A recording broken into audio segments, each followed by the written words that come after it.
Hey guys, this is Addison Owens with Zone Student Athlete Consultant. Just want to let you know that this Z6 was shot in the summer. We have on Ian Bunting, who is now with the Dallas Cowboys. We address him as Arizona Cardinals tight end.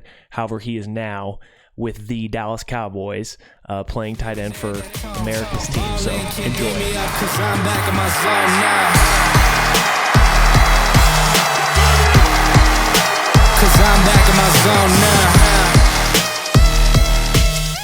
How's it going, everyone? This is Addison Owens with Zone Student Athlete Consulting. Bring another Z6. Last time we had Z6, we had Chad Hansen on, a receiver for the Detroit Lions. He gave some great insight about his unique path to college football and to the NFL.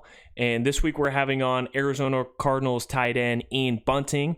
Ian played at the University of Michigan and at Cal.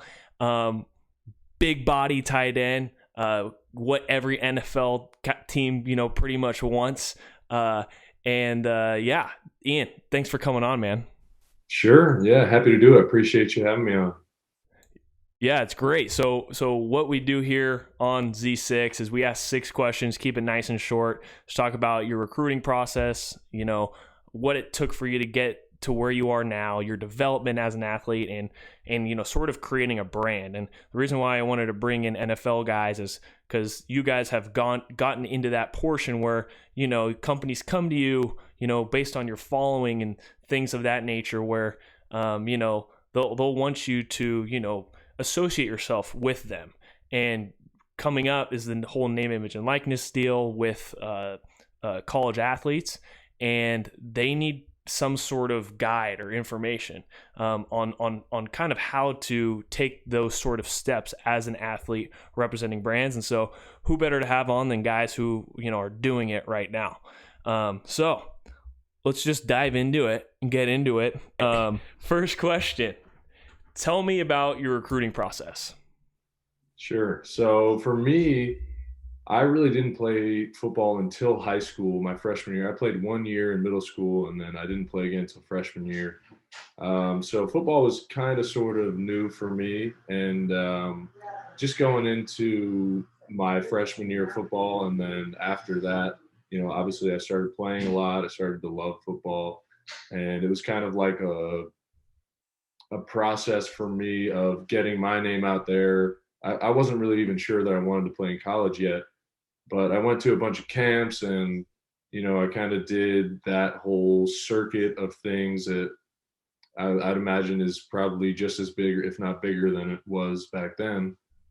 So I did a lot of that. I got my name out there doing that, and then most importantly, just game film. I would take the time and I would send it to coaches. After every game, whatever it was, coaches that I had met at camps, and kind of just doing the dirty work and doing the groundwork. Obviously, the most important thing is putting good stuff on tape. Love it. Yeah, no, and you're 100% right. And part of that, putting good stuff on tape is kids need to understand what they need to put on tape. And a lot of kids, they don't have the size or, the strength, but, they do have some sort of ability. And it shows on film, but not only do they understand, how college coaches are watching it, individually as a staff, it's kind of a strategy to that. That's what we do at Zone, is help kids with that type of stuff. But you're right, the camp circuit is huge, and I stress that to people that I work with all the time. Getting in front of coaches, making those connections, shaking their hand, getting to know them is big time. And the camp circuit is even bigger, and it's way cooler now because every single person gets to wear a jersey and shoulder pads. Yeah. So I like what you said about, getting in front of the coaches and shaking their hand. Obviously, you want to do something that's going to make you memorable. For me, my thing was, after I would meet these coaches, I would keep in contact with them. And like I said, I would send them film all the time. Whenever I had new film to get out there, I would send it to them, and I just, kind of stay in their ear and basically manage myself and try to get myself out there. Love it. That is great advice for every kid out there. Send your film, send your information, Do it in a way that's not pestering and annoying to the coach, but do it in a way where they're like, oh, there's Ian Bunting, you know, let's give him a scholarship to the University of Michigan. Okay. Too, they will, if they see something, or for me, like you said, I wasn't that big. I was tall, but I wasn't really filled out yet. I was kind of a later bloomer. So a lot of the coaches were telling me that they saw me more as a tight end body, but I was playing wide receiver in high school. So then I took that feedback and I was like, okay, I need to get in the weight room more. I need to start blocking more and show that I can do those kinds of things on tape. It's huge. Absolutely huge. Love that you said that, especially for tight ends that I'm working with. So big time. Okay, number 2. Tell me about your development as an athlete. How'd you, focus on, your athleticism, building strength, building, getting bigger, all that kind of stuff. I will say the only secret to that is that there is no secret. You just have to do it every day. Um, you really just got to put the work in the weight room, in the classroom, watch film, watch people that you want to play like. For me, it was like the Rob Gronkowskis and Travis Kelsey's, those kind of guys that I want to, and I still want to, emulate my game after. Go look up their film, whether you have, an Exos type film thing or just YouTube. I mean, there's plenty of video out there nowadays.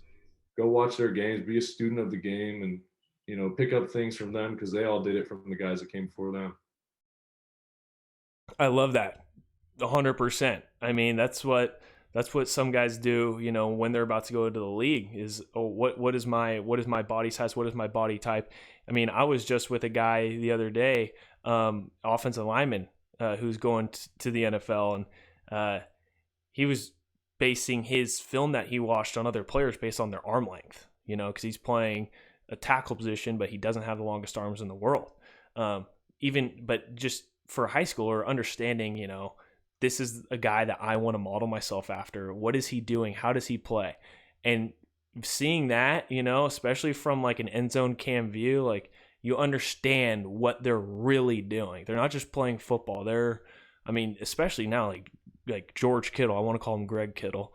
George Kittle, he's, a beast. He's an animal. And he's another great guy that, that I watched some of his film, and these guys, I mean, it gives you almost a blueprint of, okay, this is their kind of style. Everyone has their own little style, their own little, movements that they do that are unique to them. And if you can just kind of pick and choose from a couple of the guys that you really see as, they're at the top of whatever position you're playing, I think that's a really great way to do it. totally love that you brought up film, because watching film is probably one of the best things that you can do for growth, and understanding how to watch film is huge. But that's what I do with the people that I work with. I sit down, I watch film with them and say, you're doing your job, but you're not doing it the way that college coaches want to see in order to recruit you. And you're not doing it in a way that shows that you love football. You watch those guys in the NFL, guys like you love football. And so you're showing that on every play. Yeah, absolutely. And I like what you said too. There's a difference between just watching tape and understanding really how to dissect it. You can't just go watch someone's highlight tape and watch it one time and just kind of skim over it and be on your phone at the same time and really absorb what they're doing. There's definitely a strategy to it. Exactly. Being calculated with everything you do is huge. Okay, so now moving on to question 3, name, image, and likeness stuff. That's all going to be happening.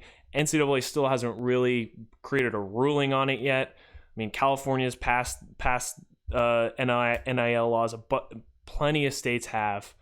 Right now, people are thinking that schools are just going to sort of, play to the tune of the state's laws.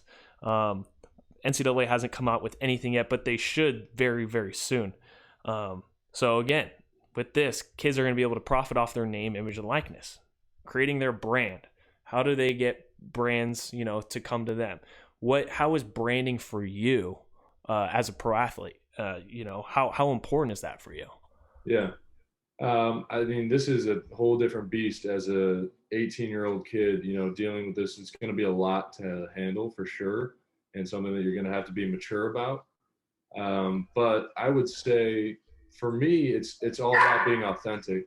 Oh, sorry about that. My dog's barking in the background. Um, hold on one You're second. good. Yeah, I would say it's all about being authentic. Just be you. Really is what most of these brands want to see. And if you're really trying to attract brands, the ones that likely are going to align with what you stand for, what you do, who you are going to be the ones that are looking for authenticity.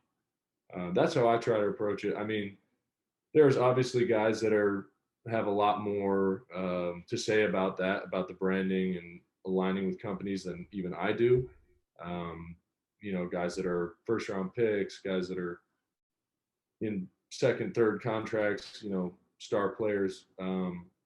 But yeah, I would say just be authentic, but also don't let that become the main thing, if that makes sense. They're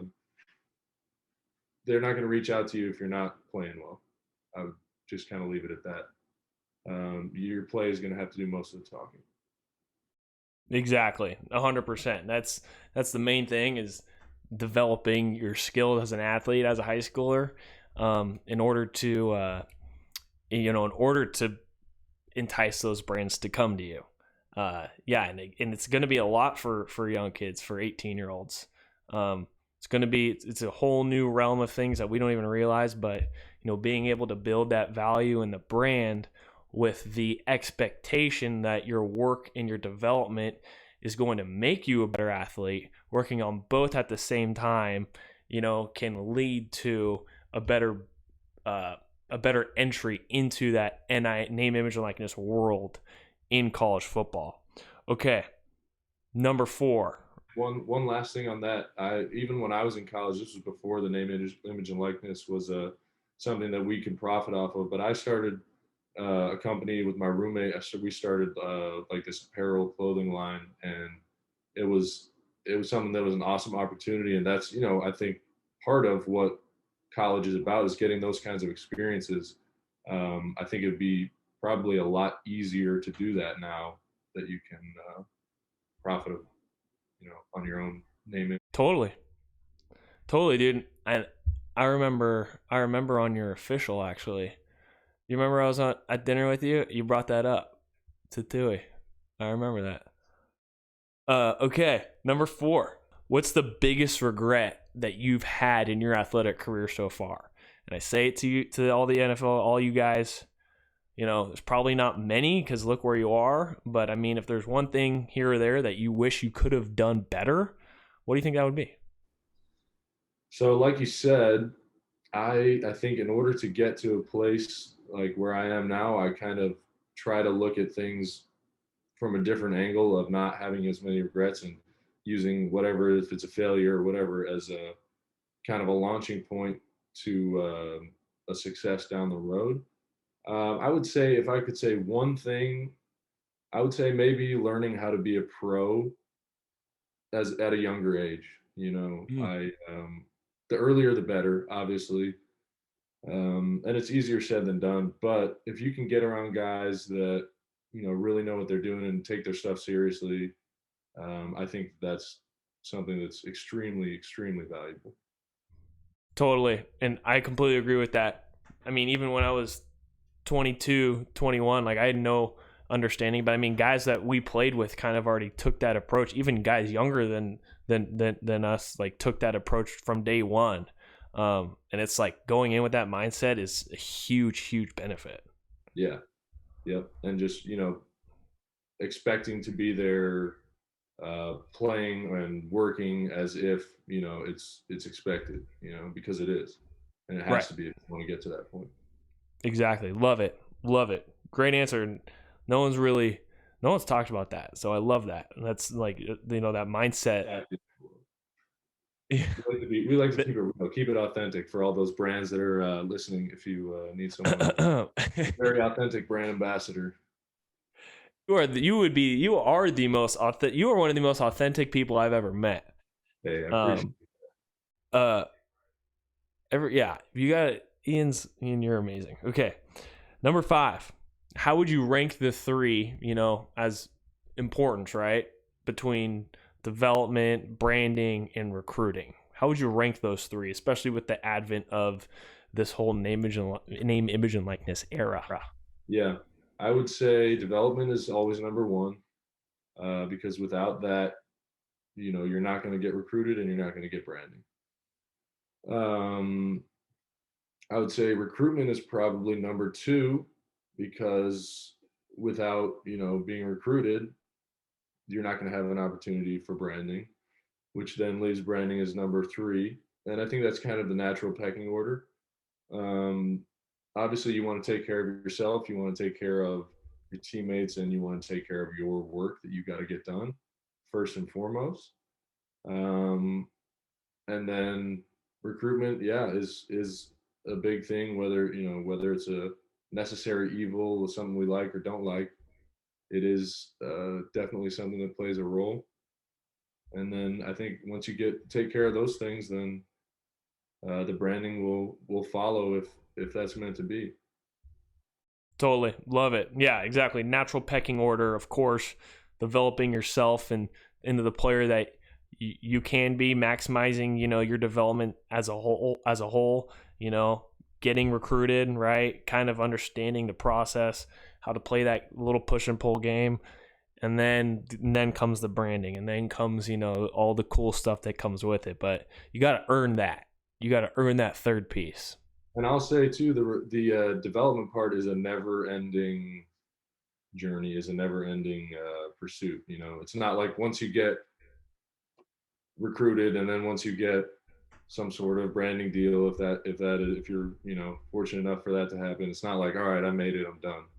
No, that the development piece is every single day kind of commitment. 100%. I mean, we had to schedule this interview around workouts. You know, Exactly. Ian's still getting after it and has to, and I'm sure you're just getting stronger and stronger and stronger.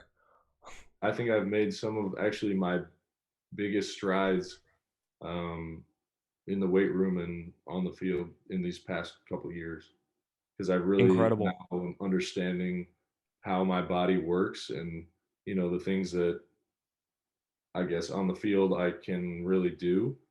So I think now that as a professional, you kind of have a little more flexibility to look at things and decide what you really want to do for your program. And I think that has been something that like I feel like I've developed even exponentially more after I getting NFL. I love that you say that, because I try and preach to everyone that I work with.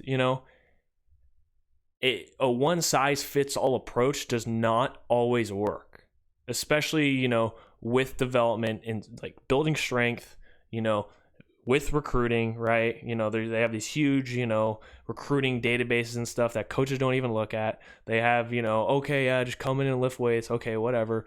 You're just part of the cycle there. Like you break through by being specific to what you need to work on, right? And you have to understand, like, putting energy and effort into a million things is you're not going to get better, but putting energy and effort, like you were just saying, like being able to be specific with how you're doing that, like that's where you see huge strides. It's awesome. One size fits all doesn't work if you ain't the same size as everyone else, and I'm not. So I think I'm a testament to that for sure. Exactly. I love it. I love it. Absolutely love it. Okay, number 6. All right. Now this is the most interesting one to me, just because it's fun. People have different answers. All right. If football wasn't your zone, what would be your zone? What would you be doing if you weren't playing football right now? Interesting. That's a great question, and that's I think something that a lot of people definitely struggle with when their time in athletics is done. and I've been cut before, so I know that feeling, that like, oh man, maybe this is it feeling.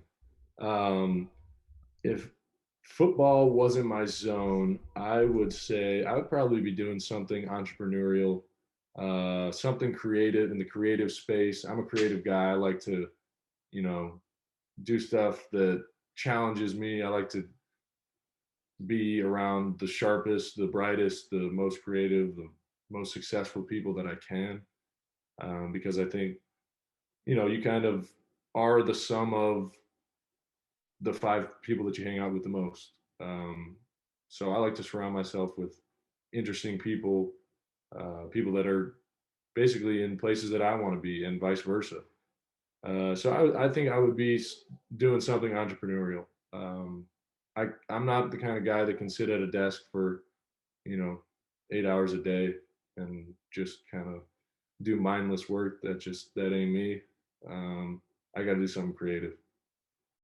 Totally. No, and I can't wait. I can't wait for post football, Ian, because no, seriously, because you are so creative. You have the best sense of humor, and like again, you are like one of the most authentic people I've ever met.